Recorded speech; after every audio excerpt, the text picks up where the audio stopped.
Tamil Nadu 69 or 67, 69%. 69%. లీస్ట్గా దక్షిణాది రాష్ట్రాల్లో అత్యంత తక్కువగా రిజర్వేషన్లు బీసీలకు అమలు చేసింది మొన్నటిదాకా ఉన్నటువంటి మన తెలంగాణ రాష్ట్రం. 23%, 22%. అంటే మనం ఒకసారి సేమ్ యాజ్ ఇట్ ఈస్గా సేమ్ మనం కూడా అసెంబ్లీలో బిల్లు పెట్టినాం, మన గవర్నమెంట్ ఉన్నప్పుడు కూడా, తర్వాత సెంట్రల్కి పంపించడం, అది అట్లా అయిపోయింది. మన సుప్రీంకోర్టు తీర్పు వచ్చిన తర్వాత కొంచెం రిజర్వేషన్లు తగ్గించింది బీఆర్ఎస్ పార్టీ. కానీ మేము ఇప్పుడు ఇవ్వాలని చెప్పేసి డెడికేటెడ్గా పనిచేస్తున్నాం. మేము అందుకనే ఈ 42% కోసం ఆర్డినెన్స్ చేయబోతున్నాం, రేపు కేంద్రం మీద ఫైట్ చేస్తున్నాం అని చెప్పేసి అధికార పార్టీకి సంబంధించిన నేతలు అంటారు. దీన్ని ఎట్లా వస్తుంది? ఇక బుద్ధిలోడు మస్తు చెప్తాడు. ఇప్పుడు గప్పాలు కొట్టుకుంటూ తిరుగుతున్నాడు కదా ఆయన, పనే ఒకటి, చేతులకు బురద పోసుకొని తిరుగుతున్నాడు ఆయన. చేతుల్లో రాజ్యాంగాన్నో చేతుల్లో లేకపోతే ప్రజల విశ్వాసాలను పెట్టుకొని తిరగలేడు. చేతులకు బురద పూసుకొని ఎప్పుడు బీఆర్ఎస్ కనిపిస్తే బురద బుద్ధమని చెప్పి ఇవాళ బురద ముఖ్యమంత్రిగా మారిపోయినాడు ఆయన. ఉండాలి కదా, బుద్ధి లేదు ఆయనకు, బురద ముఖ్యమంత్రి ఆయన, బుద్ధి లేదు. ముఖ్యమంత్రి స్థాయి వ్యక్తులకు మనం అట్లా మాట్లాడదు. ఇప్పుడు ఎందుకు మాట్లాడదు? ఆయన ఆయన ఆయన ఆయన వ్యవహారశైలి ఎట్లా ఉంది, ఆయన మాట తీరు ఎట్లా ఉంది, ఆయన ఎవరి గురించి ఎట్లా మాట్లాడుతూ, కారణజన్ముడైన కేసీఆర్ని ఎట్లా మాట్లాడుతూ ఉన్నాడు, కేటీఆర్ మీద ఎట్లా మాట్లాడుతూ ఉన్నాడు, ఎంత విష ప్రచారానికి ఆయన పాల్పడుతూ ఉన్నాడు. ఇది కదా చూసి మాకు కడుపు మండుతూ ఉన్నది, బాధ అనిపిస్తూ ఉన్నది. ముఖ్యమంత్రి చైర్ మీద గౌరవం ఉంది, కానీ ముఖ్యమంత్రి కుర్చీలో కూర్చున్న వ్యక్తులు ప్రవర్తిస్తున్న తీరు పట్టనే కదా మేము వాళ్ళు ఆవేదనతో ఉన్నాం. నీవు ఒకవైపు ఇష్టారీతిన మాట్లాడుతూ బీసీలను బీఆర్ఎస్ బీసీలకు అన్యాయం చేసిందా? బీఆర్ఎస్ కదా బీసీలకు న్యాయం చేసింది. 34% రిజర్వేషన్లు పెంచి స్థానిక సంస్థల ఎలక్షన్లకు పోయే పని బీఆర్ఎస్ చేస్తే, ప్రయత్నం చేస్తే, నీ మనుషులే కదా హైకోర్టుకి పోయి కొట్టుడు పోయే విధంగా చేసింది. నీ రేవంత్ రెడ్డి మనుషులే పోయింది కదా. దాంతోపాటు కేంద్ర ప్రభుత్వానికి పోయి కేసీఆర్ గారు మొరపెట్టుకుంటే 34% బీసీ రిజర్వేషన్లు అమలు చేసుకుంటాం, అనుమతించండి అని చెప్పి కేంద్ర ప్రభుత్వాన్ని రిక్వెస్ట్ చేస్తే 14 నుంచి 19 దాకా చంద్రబాబు జేబులో ఉన్న నరేంద్ర మోదీ కదా అడ్డుపడింది, అనుమతి ఇవ్వండి. ఇవాళ నీవెట్లయితే నరేంద్ర మోదీ జేబులో ఉన్నావో ఆనాడు చంద్రబాబు జేబులో ఉన్న నరేంద్ర మోదీ గారు అనుమతి పోవడం వల్లనే కదా రిజర్వేషన్ తగ్గింది. ఒక అనివార్య పరిస్థితుల్లో రాజ్యాంగపరమైన ఇబ్బందులు వచ్చి, కేంద్ర ప్రభుత్వం యొక్క అడ్డంకులు వచ్చి ఏమి చేయలేని నిస్సహాయ స్థితిలో కదా స్థానిక సంస్థలు ఎన్నికలు పెట్టుకోవాలి. కొత్త రాష్ట్రము, నూతన రాష్ట్రము, అనేక రకాల ఇబ్బందుల్లో చేసుకోవడానికి కదా ఎలక్షన్లకు పోయింది. బీసీలకు మరి దానికి మించిన న్యాయం చేసింది బీఆర్ఎస్ పార్టీ ప్రభుత్వం. మార్కెట్ కమిటీలో రిజర్వేషన్లు ఇచ్చింది, చరిత్రలో ఎప్పుడైనా ఇచ్చిందా? ఏ ప్రభుత్వమైనా ఇచ్చిందా? ఏ రాష్ట్ర ప్రభుత్వమైనా ఇచ్చిందా? బీసీలకు మార్కెట్ కమిటీలో రిజర్వేషన్లు ఇచ్చింది, జడ్పీ చైర్మన్లలో రిజర్వేషన్లు ఇచ్చింది, అనేక రకాల అవకాశాలు కల్పించింది, 1000కి పైగా గురుకులాలు పెట్టింది బీసీల కోసం, నామినేటెడ్ పదవుల్లో అగ్రతాంబూలం ఇచ్చింది బీసీలకు బీఆర్ఎస్ ప్రభుత్వం. ఇట్లా ఎన్నైనా చెప్పుకోను. భూలే ఓవర్సీస్ స్కీమ్ అని పెట్టి 500 మంది బీసీ విద్యార్థులని అమెరికా, లండన్ లాంటి గొప్ప దేశాల్లో చదివించింది బీఆర్ఎస్ పార్టీ, బీఆర్ఎస్ ప్రభుత్వం. ఓవర్సీస్ స్కీమ్ పెట్టి ఇట్లా ఎన్నో స్కీములు, 450 సంక్షేమ పథకాలను అమలు చేసింది బీఆర్ఎస్ ప్రభుత్వం. నీవేం చేస్తావు? నువ్వేమైనా చేస్తున్నావా? ఇప్పుడు నువ్వేమైనా ఊడబెరికావా 2 నెలల్లో? నువ్వేం చెప్పావు? ఏడాదికి 20,000 కోట్లు ఇస్తావు బీసీ సంక్షేమానికి అని చెప్పావు. మొదటి ఏడాది 7,000 కోట్లు అలొకేషన్లో చూపెట్టినావు. అందులో ఎన్ని ఖర్చు పెట్టినావు? మరి ఖర్చు పెడితే 94 మంది బీసీ ఎస్సీ ఎస్టీ విద్యార్థులు ఎందుకు చనిపోయారు సంక్షేమ హాస్టల్లో? ఎందుకు అర్ధాకలతో అలమటిస్తా ఉన్నారు? ఇవాళ నువ్వు ఆ 7,000 కోట్లు ఎక్కడ పెట్టినావో తెలియదు. మళ్ళీ మొన్న ఏమో 11,000 కోట్లు చూపించినావు, అవి ఏడా ఖర్చు పెడతావో తెలియదు. 52% ఉన్న బీసీలకు ఈ రాష్ట్రంలో నువ్వు బడ్జెట్ అలొకేషన్లో ఇస్తున్నది 3.5% కూడా లేదు కదా. ఇది కదా నీ సామాజిక న్యాయం, ఇది కదా నీ ప్రజాపాలన. అంతేకాదు 74 నామినేటెడ్ పదవులు ఇస్తే కేవలం 11 బీసీలకు విసిరేసిండు, బిచ్చం వేసినట్టు. మరి నీవెక్కడ బీసీలకు న్యాయం చేసినావు? నీ క్యాబినెట్లో బీసీలు ఎంతమంది ఉన్నారు? నీ నామినేటెడ్ పదవుల్లో బీసీలు ఎంతమంది ఉన్నారు? ఇంత దగా చేస్తూ బీసీలను ఇట్లా నయవంచన చేస్తూ, మోసము, ద్రోహము, వంచన, నయవంచన ఈ పదాలు సిగ్గుపడతాయి రేవంత్ రెడ్డి ప్రభుత్వానికి వాడితే. దానికి మించి 1000 రెట్ల విద్రోహానికి పాల్పడుతున్నాడు రేవంత్ రెడ్డి ప్రభుత్వం కదా. దీన్ని నువ్వు గురివిందగించేలాగా దాచిపెట్టుకొని ఇతరులకు బురద పూసి పబ్బం కంటుకోవాలనుకుంటే ప్రజల అమాయకులు కాదు, పండరి కాదు. మీకు ఒక సామెత తెలుసా? నువ్వు ఇచ్చు నేను ఏడుస్తా, నేను ఇస్తా నువ్వు ఏడుస్తానట్టు ఉన్నదా?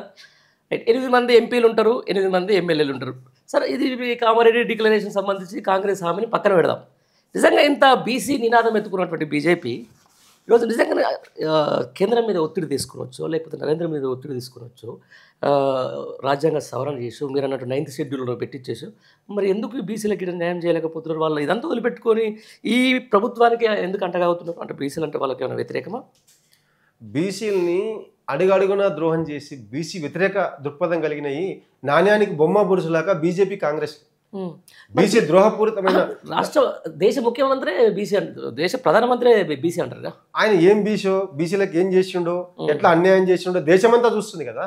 ఒక బీసీ మేధావులని చెప్పమను, నరేంద్ర మోడీ బీసీలకు న్యాయం చేసిండని. ఏం న్యాయం చేశాడు నరేంద్ర మోదీ బీసీలకు?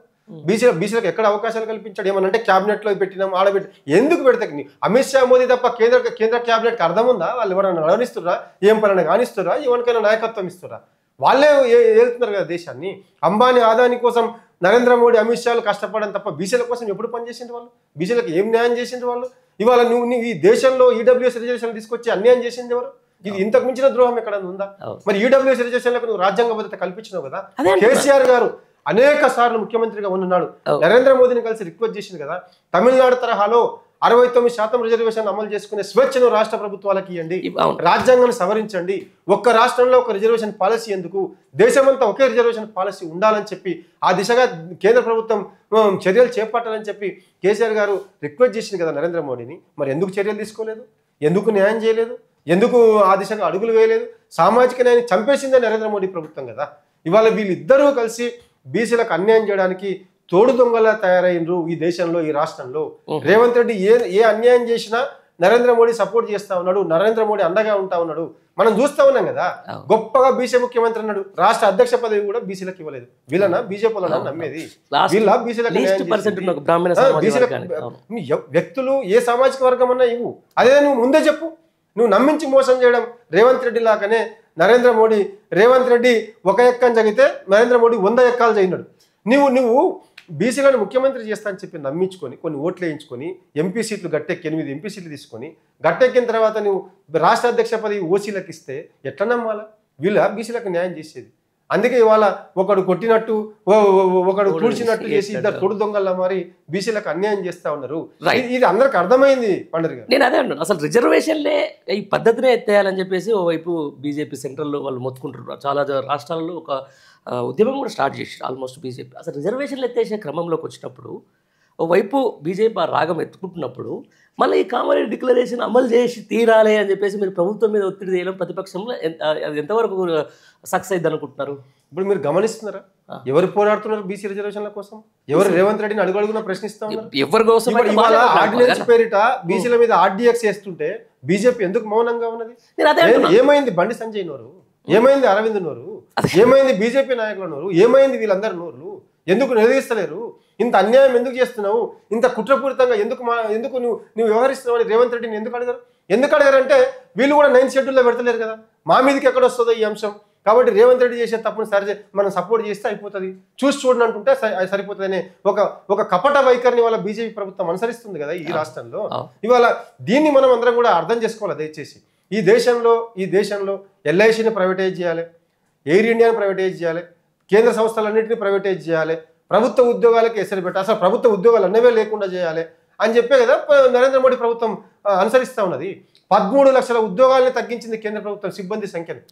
13 లక్షల ఉద్యోగాలకు బీసీలు దూరమైంది కదా. ఇంకెక్కడ రిజర్వేషన్లో, ఇంకెక్కడ హక్కులు, ఇంకెక్కడ ఉద్యోగాలు? మొత్తం ఉద్యోగాలనే ఎత్తేసే ప్రయత్నంలో ప్రభుత్వ రంగ సంస్థలనే నిర్వీర్యం చేసే ప్రయత్నం మోదీ ప్రభుత్వం చేస్తూ ఉన్నది.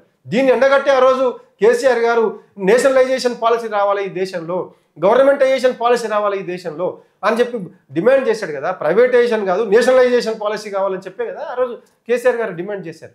అందుకే కేసీఆర్ గారి మీద నరేంద్ర మోడీకి పగ, కేసీఆర్ గారి మీద నరేంద్ర మోడీ ప్రభుత్వానికి పగ, రేవంత్ రెడ్డికి అడుగడుగున సపోర్టు, ఇదంతా మనం చూస్తూ ఉన్నాం. మనం అందరూ కూడా వీళ్ళంతా ఇవాళ ఒక నాణ్యానికి బొమ్మ బొరుసు కాంగ్రెస్ బీజేపీ. బీసీలకు అన్యాయం చేయడంలో ఒక నాణ్యానికి ఉండే బొమ్మ బొరిసే బడే మియా చోటే మియాలే రేవంత్ రెడ్డి నరేంద్ర మోడీలు. వీళ్ళతో బీసీలకు న్యాయం జరగదు. దీన్ని అర్థం చేసుకోవాలి, వీళ్ళని ఎండగట్టాలి, వీళ్ళ మీద తిరగబడాలన్నదే మా విజ్ఞప్తి.